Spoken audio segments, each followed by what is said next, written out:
नमस्कार दोस्तों, art of trading की एक और लर्निंग वीडियो में आपका स्वागत करता हूं। दोस्तों, सपोर्ट रेजिस्टेंस जो कि मैंने लास्ट वीडियो बनाई थी डेली चार्ट पे, तो उसको अगर अभी तक आपने नहीं देखा है तो पहले जाकर के उस वीडियो को जरूर देख लीजिएगा, क्योंकि जब तक उस वीडियो को आप नहीं देखेंगे आगे की चीज़ें आप लोग को समझ में आने वाली नहीं है।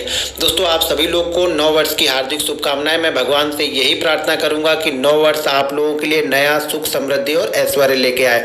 दोस्तों, जैसा कि मैंने बताया कि सपोर्ट रेजिस्टेंस में 4 तरह के सपोर्ट रेजिस्टेंस को फॉलो करता है। सबके अलग अलग रूल्स होते हैं, तो मैं 4 तरह के सपोर्ट रेजिस्टेंस को फॉलो करता हूं।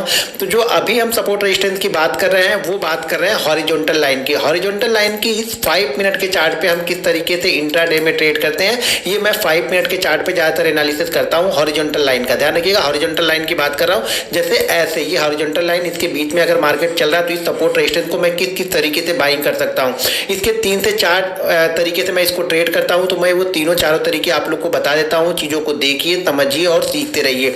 ये सपोर्ट रेजिस्टेंस, पहला सपोर्ट रेजिस्टेंस हॉरिजॉन्टल लाइन का। जो दूसरा सपोर्ट रेजिस्टेंस, जो मैं 4 टाइप ऑफ सपोर्ट रेजिस्टेंस यहाँ पे फॉलो करता हूँ। पहला हॉरिजॉन्टल लाइन हो गया, दूसरा यहाँ पे हो गया वो हो गया ट्रेंड लाइन की। ट्रेंड लाइन के सपोर्ट रेजिस्टेंस को मैं किस तरीके से फॉलो करता हूँ। तीसरा यहाँ पे हो गया मूविंग एवरेज, कुछ मूविंग एवरेज के सपोर्ट रेजिस्टेंस को मैं फॉलो करता हूँ, तो वो किस तरीके से फॉलो करता हूँ वो भी आप लोग को बताऊंगा। और उसके बाद जो चौथा है वो है फिबोनाची रिट्रेसमेंट। इस सपोर्ट रेजिस्टेंस को मैं किस तरीके से ट्रेड करता हूँ, कैसे फॉलो करता हूँ, ये सब सारी चीज़ें बताऊंगा। लेकिन सबकी एक एक अलग अलग वीडियो बनाऊंगा जिससे चीज़ें समझ में आए। देखिए, ये मैं पहली वीडियो मैंने डेली चार्ट पे बना के डाल दी, ये वीडियो मैं 5 मिनट के चार्ट पे बना के डाल रहा हूँ। ट्रेंड लाइन वाली वीडियो, ये डेली चार्ट और 5 मिनट में एक वीडियो बनाऊंगा। यहाँ पे मूविंग एवरेज वाली डेली चार्ट और 5 मिनट की मैं एक ही वीडियो बनाऊंगा, और फिबोनाची की भी मैं एक ही वीडियो बनाऊंगा। तो टोटल आपको 5 वीडियो यहाँ पे मिलेगी सपोर्ट रेजिस्टेंस की। तो ध्यान से और ढूंढ के ये 5 वीडियो सपोर्ट रेजिस्टेंस की अगर आपने देख ली और अगर आपने यहाँ पे 6 से 8 महीने इस पर प्रैक्टिस कर ली, तो फिर आपको यहाँ से पैसा बनाने से कोई रोक नहीं सकता। देखिए, कोई एक चीज में अगर आप मास्टर हो गए तो यहाँ पे पैसा बनना ही बनना है। सपोर्ट रेजिस्टेंस में दिन भर में अगर आप 5 मिनट के चार्ट को भी फॉलो करेंगे ना, तो दिन भर में कम से कम आपको 2 ट्रेड तो बैंक निफ्टी दे ही देगा। बहुत कम दिन ही ऐसा होता है जो सपोर्ट रेजिस्टेंस से हमें ट्रेड ना मिले। मैं चारों की बात कर रहा हूँ, चारों को मिला के बात कर रहा हूँ कि कम से कम 2 ट्रेड तो आपको मिल ही जाएगा। 2 ट्रेड का मतलब भी बहुत अच्छा होता है। अगर आप सारे दिन के दौरान 2 अच्छे ट्रेड आपको मिल गए तो आपकी सारी कसर पूरी हो जाएगी। जबरदस्ती के सारे ट्रेड लेने की कोशिश मत करो, सब चीज़ों को सीखने की कोशिश मत करो। किसी एक चीज़ में मास्टर हो जाओ, फिर अगली चीज़ को फॉलो करो। तो इस तरह से मैं कई सारी चीज़ें आप लोग को बताने वाला हूँ, तो वीडियो को ध्यानपूर्वक देखते रहिए। सपोर्ट रेजिस्टेंस के बहुत सारे चार्ट और इंपॉर्टेंट लेवल मैं अपने प्रीमियम लर्निंग ग्रुप में पोस्ट करते रहता हूं। अगर अभी तक आपने हमारा प्रीमियम लर्निंग ग्रुप ज्वाइन नहीं किया है तो वीडियो के डिस्क्रिप्शन में लिंक है, उस लिंक के जरिए जाके आप Zerodha, angel broking, Upstox, Reliance blue, fire, ICICI direct में किसी एक के साथ डीमेट अकाउंट ओपन करके आप हमारा प्रीमियम लर्निंग ग्रुप ज्वाइन कर सकते हैं, जिसपे मैं चार्ट पोस्ट करते रहता हूँ। तो देखिए, अब 5 मिनट के सपोर्ट रेजिस्टेंस को देखिए। मैंने यहाँ पे 2 लाइन ड्रॉ कर ली है, हॉरिजॉन्टल लाइन, ठीक है। अब चीज़ों को समझिएगा। मान लीजिए यहाँ से नहीं, मैं यहाँ से स्टार्ट करता हूँ कि मान लीजिए मार्केट यहाँ से आता है, ठीक है। इसको पहले देखिए, फिर मैं चार्ट पे दिखाऊंगा। यहाँ पे मार्केट आता है, इस लेवल के आसपास से मार्केट फिर से यहाँ पे ऊपर जाता है, फिर मार्केट इसी लेवल के पास कहीं पे आता है, फिर मार्केट यहाँ पे जाता है, फिर मार्केट यहाँ पे नीचे कहीं पे आता है, फिर मार्केट यहाँ पे जाता है। ये हमारे लिए क्या हो गया, ये हमारे लिए हो गया रेजिस्टेंस और ये हमारे लिए हो गया सपोर्ट, ठीक है। ये हमारे लिए सपोर्ट लाइन हो गई। ये वाली जो लाइन है ये सपोर्ट लाइन है, ये वाली लाइन जो है रेजिस्टेंस लाइन है। ये सारी बातें हम 5 मिनट के टाइम फ्रेम पे कर रहे हैं, ठीक है ना। ये 5 मिनट का टाइम फ्रेम पे सारी बातें कर रहे हैं। अभी मैं चार्ट पे भी आप लोग को दिखाऊंगा, ठीक है। अब देखो, जनरली क्या होता है ना, सपोर्ट रेजिस्टेंस, बहुत सारे लोग मुझे मैसेज डालते हैं, कमेंट करते हैं वीडियो के नीचे कि सर मेरा सपोर्ट रेजिस्टेंस में मैं फेल हो जाता हूँ। मेरा सपोर्ट रेजिस्टेंस क्यों फेल हो जाता है उसके बारे में बताइए। भाई, आपका सपोर्ट रेजिस्टेंस फेल क्यों होता है उसके बारे में भी इस वीडियो में बात करने वाले, तो वीडियो को ध्यानपूर्वक देखिएगा आप लोग। देखिए, होता क्या है ना, मार्केट में आप लोग चलती ट्रेन को पकड़ने की कोशिश करते हो, इसलिए आपका सपोर्ट रेजिस्टेंस फेल हो जाता है। हम सपोर्ट रेजिस्टेंस पे मार्केट जहाँ पे स्टेबल्स हो जाएगा, मार्केट कंसोलिडेट करने लगता है, हम सपोर्ट रेजिस्टेंस को जहां मार्केट कंसोलिडेट करने लगता है वहां पे ज्यादातर फॉलो करता हूं मैं। अब चीजों को समझिएगा। अगर मार्केट ने, मान लीजिए मार्केट यहां से आ रहा है, इंट्राडे के दौरान ऐसा चार्ट बना, यहां पे आया, फिर नीचे गया, फिर यहां पे आया, फिर यहाँ पे आया, इस जगह पे। अब मान लेते हैं ये जो लेवल है, ये मान के चलते हैं कि 44,300, ऐसा मान के चलते हैं, और ये जो लेवल है वो है 44,000 का, ठीक है। इंट्राडे के दौरान मार्केट ने ये एक रेंज बना लिया, ऐसा मान लेते हैं, मैं एज्यूम कर लेते हैं, ठीक है। एक मार्केट ने ये रेंज बना लिया 300 पॉइंट की रेंज में, ये 2 बार 3 बार मार्केट यहाँ पे गया। अब जब मार्केट यहाँ से निकला, इस लेवल के आस, जरूरी नहीं कि 44 होगा, हो सकता है 44,100 के आसपास से मार्केट निकला और ये 43,000 के आसपास पहुंच गया। और जो ये रेजिस्टेंस लेवल है, मान लेते हैं रेजिस्टेंस लेवल भी हमारा 44,300 है और मार्केट जैसे इस लेवल को क्रॉस करता है आप लोग यहाँ पे बाई कर लेते हो।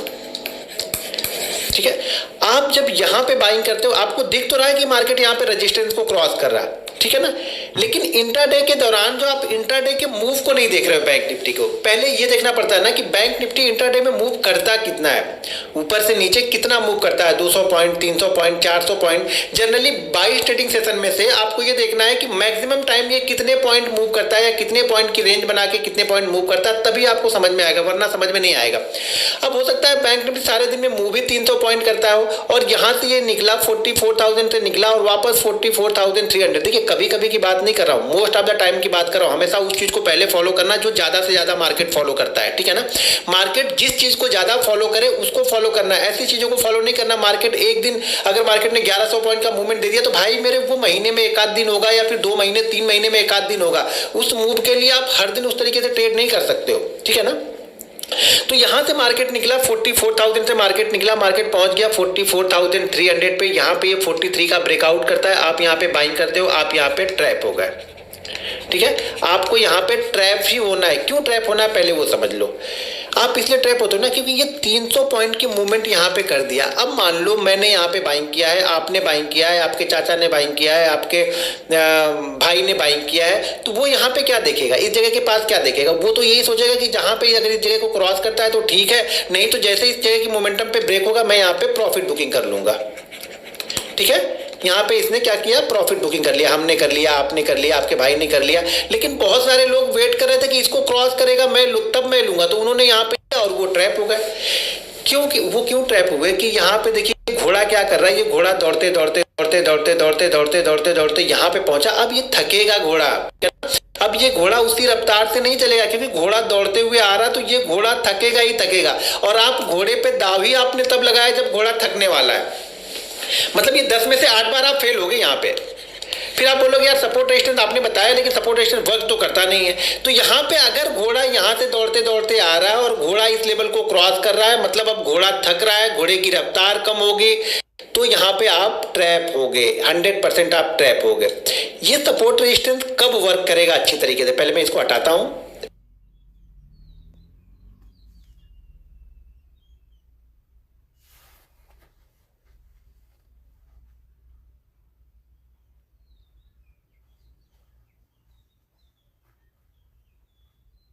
फिर से मैं एक लाइन बनाता हूं, ठीक है, 2 बार ही बनाते हैं, ठीक है, ठीक है। और ये हाथ निकला, ये रेजिस्टेंस मार्केट कब क्रॉस करेगा तो आपको अच्छा प्रॉफिट होगा। समझो मेरी बात को ध्यान से सुनना, आप इसीलिए फेल होते फिर बाद में मत कहना आप लोग। जब मार्केट यहाँ पे टाइम बिताएगा, अब टाइम बिताने का मतलब क्या बोलूँगा, कुछ लोग बोलेंगे सर कितना टाइम बिताए, 1 घंटे 2 घंटे आधे घंटे 5 मिनट, क्योंकि हम इंट्राडे का ट्रेड ले रहे हैं। देखिए यहाँ से एक अगर यहाँ पे निकलता है तो कुछ ना कुछ टाइम यहाँ पे 10 मिनट रुक जाए, 15 मिनट रुक जाए, 20 मिनट रुक जाए। इस रुकने में होगा क्या, 2 चीज़ें होती हैं रुकने में। पहली बात तो जिन लोगों ने यहाँ से बाइंग किया होगा, कैसे बाइंग किया होगा ये मत पूछो कि हम यहीं पे बाइंग कर ले, हम यहाँ क्यों बाइंग कर ले, भाई उनको वहाँ पे कंडीशन देखी होगी, उन्होंने बाइंग किया होगा। हम ब्रेकआउट पे बाइंग करने की सोच रहे तो हम यहाँ पे सोचेंगे बाइंग करने के लिए। तो यहाँ पे बाइंग करने वाला कब प्रॉफिटेबल होगा, जब मार्केट इस जगह पे आके रुकेगा। अब वो हो सकता है 5 मिनट में मूव बना दे, 10 मिनट में बना दे, लेकिन यहाँ पे उसी फ्लो में तो छोड़ दो। एक आध रेड कैंडल अगर इस जगह पे बन गई तो क्या होगा कि यहाँ के जिन लोगों ने लिया उन लोगों ने यहाँ पे प्रॉफिट बुकिंग कर लिया। जब उन लोगों ने यहाँ पे प्रॉफिट बुकिंग कर लिया तो मार्केट थोड़ा सा हल्का हो गया। यहाँ पे हो सके 5 मिनट रुक जाए, 10 मिनट रुक जाए, लेकिन इस जगह पे जितना टाइम रुकता है समझ लो उतने मूव कंफर्म होती जाती है कि ये मूव बड़ी होगी। जितना जल्दी जाएगा ये मूव उतना छोटा होगा। जितना टाइम यहाँ पे बिताएगा, हो सके 20 मिनट बिता दे, 25 मिनट बिता दे, आधे घंटे बिता दे, और उसके बाद निकलेगा तो ये मूव बड़ा होगा। ये ध्यान रखना, ये मूव उतना ही बड़ा होगा और उतना ही फास्ट भी होगा। यार मैं लिखता हूँ ना कई कई जगह पे फास्ट मूव होनी है तो इस लेवल के ऊपर जाएगा, नया हाई मार्केट को जाना है तो इस लेवल के ऊपर निकलेगा तो ही नया हाई मारेगा। तो कई सारी कंडीशन होती है। तो वो जो फास्ट मूव वाला लिखता हूँ वो इसीलिए लिखता हूँ कि मार्केट यहाँ पे टाइम बिताए। देखिए मैं वीडियो बताता हूँ तो भी यही बताता हूँ आप लोग को कि मार्केट को टाइम।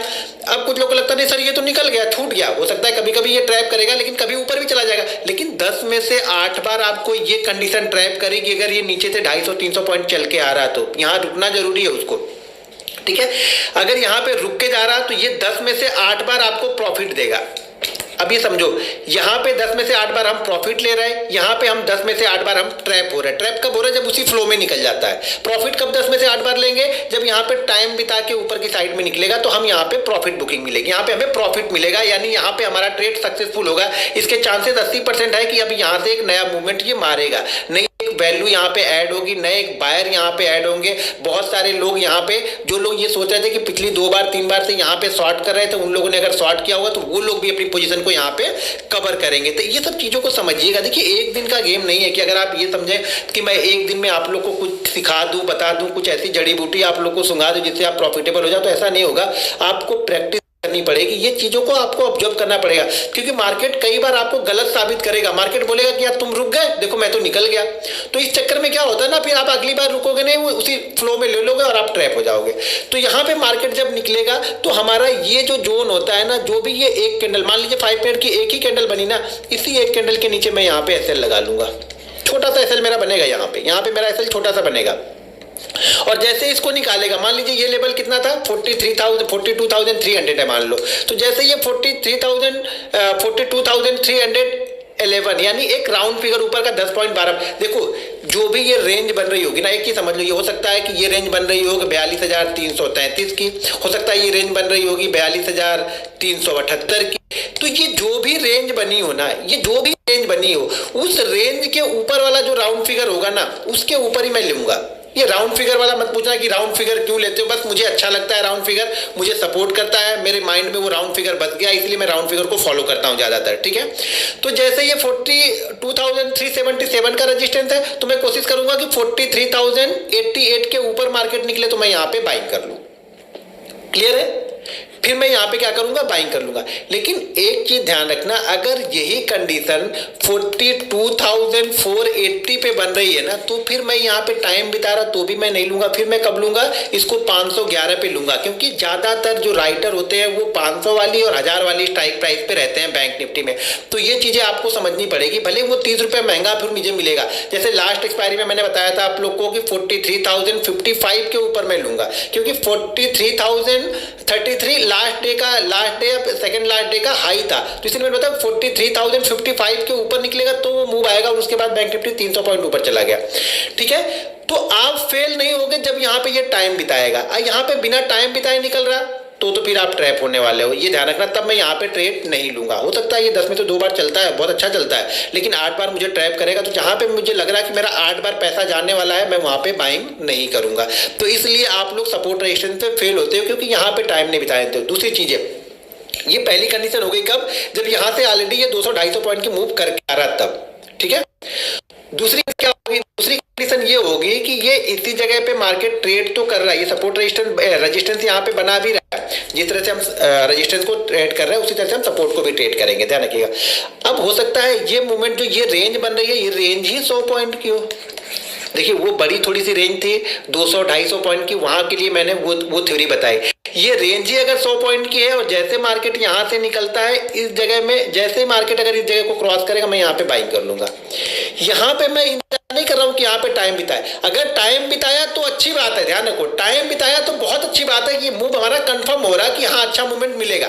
अगर उसने टाइम बिता के क्रॉस किया, अभी जरूरी नहीं टाइम बिता के, बहुत सारे लोगों ने टाइम तो बिताया लेकिन क्रॉस ही नहीं किया। अरे भाई मेरे क्रॉस नहीं किया तो में तो पैसा नहीं लेके गया ना, पहले चीजों को समझ लो। दो तरीके बताऊंगा यहाँ पे। तो यहाँ पे क्या हो रहा है, यहाँ पे अगर उसने टाइम नहीं बिताया तो चलेगा, क्योंकि ये सारी रेंज ही जो बनी है वो हमारी 100 पॉइंट की है। तो अगर 100 पॉइंट की रेंज में इसने 2 बार, लेकिन ये ध्यान रखना कि 100 पॉइंट की रेंज में कम से कम ये 2 बार टच कर चुका होगा। पहले फर्स्ट टाइम, सेकेंड टाइम और थर्ड टाइम इसी फ्लो में क्रॉस करेगा, मैं इसको बाइंग कर लूंगा, ठीक है। अगर 300 वाली पॉइंट की रेंज है और ये दूसरी बार भी आके इस जगह पे आके कंसोलिडेट कर रहा, क्रॉस करेगा, मैं यहाँ पे बाइंग कर लूंगा। पॉइंट की रेंज है तो मुझे तीसरी बार में मैं कंफर्म करूंगा यार, मैं दूसरी बार में बहुत कम यहाँ पे ट्रेड लेता हूँ, तीसरी बार में ट्रेड लूंगा कि तीसरी बार अगर इस लेवल के आसपास आया निकालेगा तो मैं यहाँ बाइंग कर लूंगा। बाइंग करने के बाद एसएल देखो, अगर यहाँ पे इसने टाइम बिताया तो अच्छी बात हो, तो जो भी का लो होगा वो एसएल होगा, नहीं तो एसएल हम 60 से 70 पॉइंट, अगर ये 100 पॉइंट की रेंज है और ये ब्रेकआउट हो रहा ना तो 60 से 70 पॉइंट का एसएल आपको यहाँ पे रखना पड़ेगा। ठीक है, क्लियर हो गया, ये कंडीशन क्लियर हो गई यहाँ पे। जब यहाँ पे हम ले रहे हैं तब बहुत कई बार मार्केट क्या करेगा, जैसे ये 300 पॉइंट वाली रेंज है, ठीक है, ये 300 पॉइंट वाली रेंज है, चीज़ों को समझ लो, मैं सारी सिचुएशन बता दे रहा हूँ आप लोग को। ठीक है, तो ये मान लो 300 पॉइंट वाली रेंज है, ये ऊपर और नीचे की जो रेंज है ये 300 पॉइंट की है, मार्केट यहाँ से उसी फ्लो में निकल गया, कोई दिक्कत नहीं, जाने दो। यहाँ पे कहीं ना कहीं ये ऊपर जाके फिर ये नीचे आएगा, किस लेवल के आसपास में, इस लेवल के आसपास में वापस ये अगर आया और यहाँ पे कुछ मूवमेंट फिर से बनाता है तो मैं यहाँ पे फिर बाइंग कर लूंगा। मैं इसी फ्लो में बाइंग नहीं कर रहा हूँ, लेकिन इस जैसे ये प्रॉफिट बुकिंग करके वापस इस सपोर्ट लेवल के आसपास, जो पहले रेजिस्टेंस था ये अब ऊपर मार्केट निकल गया, मार्केट वापस आ रहा, तो यहाँ पे ये सपोर्ट बनेगा। इस सपोर्ट के आसपास जैसे यहाँ पे आके कोई बुलिश कैंडल मुझे दिखती है, या फिर हो सकता है एक दो कैंडल यहाँ पे रुके और उसके बाद ये क्रॉस करे, तो मैं यहाँ पे बाइंग कर लूंगा। फिर ये इसी रेजिस्टेंस का जो पहले सपोर्ट था, अब पहले रेजिस्टेंस था अब हमारे लिए सपोर्ट है, तो इसका मैं एसएल लगा के यहाँ पे बाइंग कर लूंगा। टारगेट जो ये रेंज होती है ना, देखो अगर इंट्राडे ट्रेड कर रहे हैं तो फर्स्ट टारगेट आप ये हमेशा मान के चलो कि 70 से 90 पॉइंट के बीच का टारगेट रखो, सफल रहोगे आप। जितनी छोटी उम्मीदें रहेंगी ना जल्दी जल्दी पूरी हो जाएंगी, बहुत बड़ा आप टारगेट पहले से बना लोगे ना तो शायद वो पूरे नहीं होंगे। 70 से 90 पॉइंट का पहला रखो, उसी फ्लो में मोमेंटम में मार्केट निकल जाता है, बहुत अच्छी बात है, स्टॉप लॉस को ट्रेल करते चले जाओ। नहीं निकलता है तो पहला तो हमारा भी 70 से 90 पॉइंट की पता, आशाएं कम रहेंगी ना तो सफलता ज़्यादा मिलेगी आप लोग को। बहुत ज़्यादा उम्मीद लेके आओगे ना सफलता नहीं मिलेगी। यहाँ पे ये कंडीशन बता दी मैंने सपोर्ट रेजिस्टेंस को ट्रेड करने की। रेजिस्टेंस को ट्रेड करने की मैंने 3 कंडीशन बताई। अगर ये 300 पॉइंट की रेंज है तो यहाँ पे रुकना चाहिए, रुकने के बाद निकलेगा तब मैं लूँगा। अगर ये इसी फ्लो में निकल गया कोई दिक्कत नहीं है, वापस जब इस रेजिस्टेंस जो ये पहले रेजिस्टेंस था यहाँ पे आके सपोर्ट लेगा और क्रॉस करेगा तब मैं लूंगा। ठीक है, अगर रेंज कम है, रेंज अगर ये 100 पॉइंट की है, 300 पॉइंट की जगह पे 100 पॉइंट की है, तो जैसे ये निकालेगा, लेकिन फर्स्ट और सेकंड में मैं नहीं लूंगा, थर्ड में फिर मैं लूंगा। अगर 300 पॉइंट की रेंज है तो सेकंड में भी सारी सिचुएशन बनती है तो ही मैं ले लूंगा। ठीक है, इसी तरह से सेम सिचुएशन आपको सपोर्ट जब ब्रेक करता है तब करनी है। ठीक है, अभी एक और है बताऊंगा, वीडियो को ध्यानपूर्वक पूरी वीडियो देखो, इसमें बहुत काम की बात अभी बताने वाला हूं। अभी जैसे मान लो ये हो गया अपना सपोर्ट, ठीक है, ये सपोर्ट हो गया, तो सपोर्ट में अगर ये ऊपर 300 पॉइंट की रेंज से आ तो मैं क्या करूंगा, वापस यहाँ पे टाइम बिताने दूंगा। टाइम बिताने का मतलब 5 मिनट भी होता है, 10 मिनट भी होता है, वो एक्सपीरियंस के साथ में आपको समझ में आ जाएगा। उसके साथ में आप जब बैंक निफ्टी के इंडेक्स कंपोनेंट रहेंगे उनके चार्ट देखोगे ना तो सारी चीज़ें आपको समझ में आ जाएंगी, कुछ यहाँ पे डाउट नहीं रहेगा। तो यहाँ पे क्या हो गया, यहाँ पे टाइम बिता के ब्रेक करेगा तब मैं ले लूंगा, नहीं तो अगर इसी फ्लो में आ गया वापस इसी जो सपोर्ट था यहाँ पे जब रेजिस्टेंस बनाएगा तब मैं इसको ट्रेड करूंगा। ठीक है, कंडीशन यहाँ पे अगर 100 पॉइंट की है तो तीसरी बार में जैसे इसने ब्रेक किया मैं तुरंत ही ले लूंगा। कंडीशन समझ में आ गई। अब क्या होता है, एक सिचुएशन और है जो सबसे अच्छी सिचुएशन यहाँ पे है, वो भी जरा देखते रहो। अब मार्केट जैसे ये पहली बार गया, ठीक है, ये पहली बार गया, ये फर्स्ट हो गया, इसका फर्स्ट हो गया, ये इसका सेकंड हो गया। ठीक है, अब फर्स्ट के बाद इसका फर्स्ट बन गया और इसका फर्स्ट बन गया, यानी पहला सपोर्ट बन गया और पहला रेजिस्टेंस बन गया। पहले सपोर्ट पहले रेजिस्टेंस तक मुझे कुछ नहीं पता है। अब लेकिन जब ये यहाँ से ऊपर आ रहा ना तो मुझे ये पता है कि ये इसका सपोर्ट एरिया है। ठीक है ना, एक बार सपोर्ट यहाँ पे ले चुका, कंफर्म नहीं है, कोई भी चीज़ यहाँ पे कंफर्म नहीं है, ध्यान रखना है। मुझे ये मालूम है कि यहाँ पे एक बार इसने सपोर्ट लिया है तो दूसरी बार यहाँ पे क्या करता है, 2 कंडीशन बाइंग करने की यहाँ पे होंगी। हो सकता है यहाँ पे ये टाइम बिताने के बाद हो सके 10 मिनट 15 मिनट 20 मिनट 25 मिनट यहाँ पे टाइम, जब हम सपोर्ट और रजिस्टेंस के अंदर में ही ट्रेड करते हैं ना तो यहाँ पे मार्केट को कंसोलिडेट करना बहुत जरूरी है। उसी फ्लो में आप लेंगे, आया गया नहीं ले पाओगे कभी भी, और लेना भी मत, ट्रैप हो जाओगे। यहाँ पे अगर उसने टाइम बिता दिया ना 25 मिनट 30 मिनट आधे घंटे टाइम बिताने के बाद इस लेवल को क्रॉस करेगा ना तो फिर हमारा मूव कंफर्म है कि ये मूव वापस इस जगह के आसपास तक जाएगा ही जाएगा। अगर टाइम बिताने के बाद इसने ब्रेक किया तो जाहिर सी बात है हम सेल कर ही रहे थे, लेकिन इस जगह पे सपोर्ट पे बाइंग कैसे करना है, तो बाइंग करने की 2 कंडीशन है कि यहाँ पे आके टाइम बिताए 20 मिनट 25 मिनट, कम से कम 20-25 मिनट बिताएगा, क्योंकि अब हम सपोर्ट रेजिस्टेंस के अंदर में ही ट्रेड कर रहे हैं तो मूव आपको छोटा मिलेगा। यहाँ पे बड़े मूव मत सोच के चलना है और ना ही यहाँ पे फास्ट मूव सोच के चलना है, ये मूव भी स्लो होंगे क्योंकि इसके अंदर में ही ट्रेड कर रहा ना तो ये मूव भी स्लो होंगे। तो जैसे यहाँ से ये टाइम बिता के निकलेगा, मैं यहाँ पे बाइंग कर लूंगा, यही मेरा एसएल रहेगा। एसएल होता है तो होने दो, एक एसएल भी होगा तभी आपको सीखने को मिलेगा। एसएल भी होगा तो एसएल पे निकल जाना है, क्योंकि वो एसएल पे निकल के तो वापस क्या करना है अपने को, पोजीशन यहाँ पे क्या हो जाएगी, डाउन साइड की पोजीशन हम बना लेंगे यहाँ पे, अगर एसएल होता है तो यहाँ पे क्या हो गया, हम इस जगह पे इसको बाइंग कर सकते हैं, पहली कंडीशन। दूसरी कंडीशन ये बनेगी कि अगर ये रेंज 100 पॉइंट से अधिक है, 150 पॉइंट 200 पॉइंट की रेंज है, और इसी फ्लो में आके अगर इसी फ्लो में इसने यहाँ पे हैमर बना दिया, मैं हैमर के ऊपर ही बाइंग कर लूंगा। एक रिस्क मैं इस कैंडल का ले लूंगा यहाँ पे, फिर मैं यहाँ पे नहीं टाइम बिताया, क्योंकि ये कैंडल ही हमें सपोर्ट का काम करेगी, क्योंकि हैमर बन गई तो मैं हैमर के ऊपर जैसे निकलेगा मैं यहाँ पे बाइंग कर लूंगा, हैमर का एसएल लगा लूंगा। देखो कई सारी चीजें यहाँ पे बता रहा हूँ, कंफ्यूज मत हो जाना, ठीक है। अगर कंफ्यूजन होगा तो कमेंट बॉक्स में मुझे कमेंट करके जरूर बताना। और इसी तरीके के चार्ट मैं पोस्ट करते रहता हूँ अपने लर्निंग ग्रुप पे, तो उसको आप ज्वाइन कर लो। ज्वाइन करोगे तो उस पर चार्ट पे आपको बहुत सारी चीज़ें समझ में आएंगी। और जिन लोगों ने अभी तक अकाउंट ओपन नहीं किया तो फटाफट अपने डीमेट अकाउंट ओपन करके आप हमारा लर्निंग ग्रुप ज्वाइन कर लो। डीमेट अकाउंट के लिंक वीडियो के डिस्क्रिप्शन में दिए हुए हैं, ठीक है। उसी तरह से मान लीजिए ये यहाँ पे पहुँच गया और यहाँ पे पहुँच कर ये टाइम बिता रहा, टाइम बिता के ये ऊपर ब्रेकआउट ना करके ये नीचे की साइड में आ गया, यानी सपोर्ट के अंदर करा, तो मैं यहाँ पे इसको सेल कर दूंगा और ये रेंज मेरी एसएल हो जाएगी। या फिर इसी रेंज में पहुंच के ये पहली कैंडल इसी के रेंज में पहुंच करके ये एक कैंडल यहाँ पे शूटिंग स्टार कैंडल बना देगा तो भी मैं इसको सेल कर दूंगा। लेकिन ये ध्यान रखूंगा कि मेरा टारगेट यहाँ पे हमेशा छोटा ही रहेगा, और टारगेट ये स्लो रहेगा प्लस छोटा रहेगा। तो यहाँ पे क्वांटिटी में बड़ी ट्रेड नहीं करूंगा। क्वांटिटी बड़ी मैं कहाँ पे ट्रेड करूंगा, जब ब्रेकआउट या ब्रेकडाउन होता है वहां पे क्वांटिटी बड़ी ट्रेड करता हूँ। रेंज के अंदर मार्केट रहेगा तो क्वांटिटी वहां पे छोटी ट्रेड करूंगा। दोस्तों ये वीडियो आप लोग को कैसी लगी, अगर वीडियो अच्छी लगी तो मुझे कमेंट करके जरूर बताइएगा। और नेक्स्ट वीडियो जो सपोर्ट रेजिस्टेंस की रहेगी वो ट्रेंड लाइन के सपोर्ट रेजिस्टेंस को मैं किस तरीके से ट्रेड करता हूँ, चीज देखता हूँ, वो मैं बनाऊंगा। तो इस वीडियो को फटाफट आप लोग लाइक कर दीजिए, शेयर कर दीजिए, और जो भी आपका सुझाव हो वो भी मुझे कमेंट बॉक्स में आकर के जरूर बताइएगा। उम्मीद है वीडियो आप लोग को अच्छी लगी होगी। मिलते हैं नेक्स्ट वीडियो में। जय हिंद।